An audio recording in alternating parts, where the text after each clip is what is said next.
This is the In the Money podcast for the Wednesday, October 7th card at Keeneland. Tom Leach here along with Jim Goodman, Keeneland's director of simulcasting, as we take a look at the Wednesday feature, the JPMorgan Chase Jessamine on the turf for 2-year-old fillies, and then we'll look at the late pick 4 as well.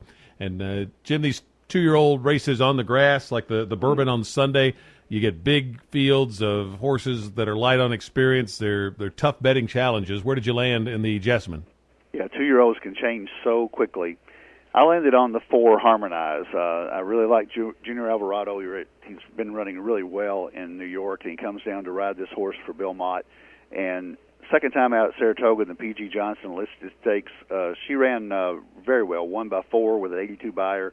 I think from a number standpoint, she is certainly a standout here, but you worry about 2-year-olds changing and not liking Keeneland as well as they like Saratoga. It's a little bit different, but the weather here should be similar to what they experienced at Saratoga.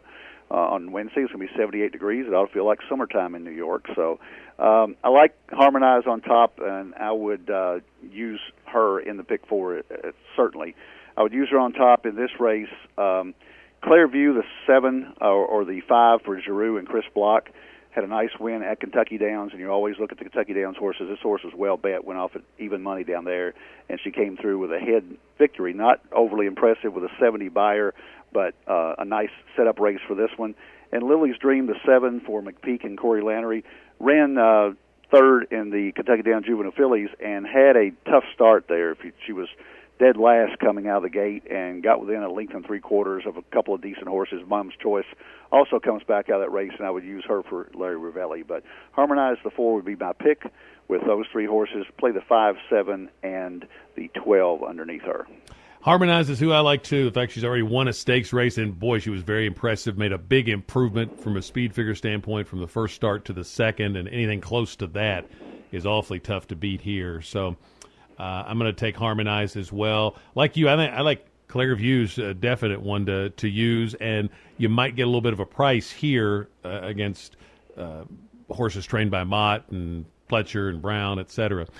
So I would use Harmonize. I would use her with Clairview, the 5, 7, Lily's Dream, the 6, Sapphire Kitten, and the 8, Theory of Change. And Harmonize would be the key horse, but I'm going to use all 5 of those in the pick 4. For my pick 4, it starts in the 5th race, or in the 8-race card for Wednesday. My pick in the race was the 6, but I also used 5, 7. In the 6th race, I'm going to single Banry. Wesley Ward's horses have run well. This horse is working lights out over the Keeneland dirt surface and takes a big drop in class. So I'm going to take Banry as a single, use the 5 horses I mentioned in the Jessamine, and then in the last race, I'm going to use 5 horses there. Parting Gift's the one I like.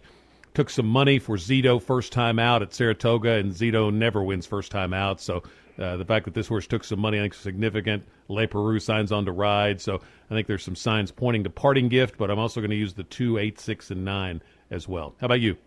You didn't mention the horse I'm singling in the last race, so that one's wide open. So yeah. I'm going to use the Lucas horse as a single as the anchor there. The horse that came out at Churchill race was really, really impressive.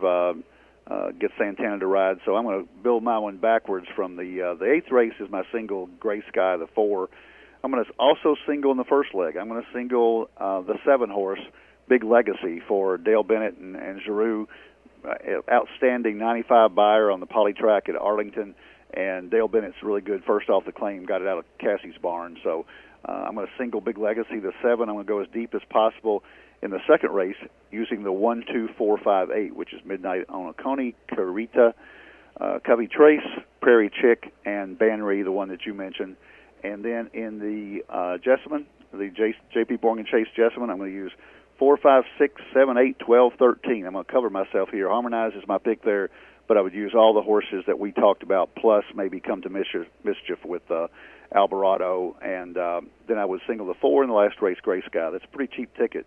It's 1 by 5 by 7 by single, so that's only $17.50. There you go. Maybe that would be a good pick 4 for you to play to end up the day on Wednesday. Good luck on your Wednesday wagers at Keeneland. We do this podcast every day of the fall meet, and then on Saturdays we expand and take a look at some of the major races around the country. So keep tuning in for the In the Money podcast here at KeenelandSelect.com.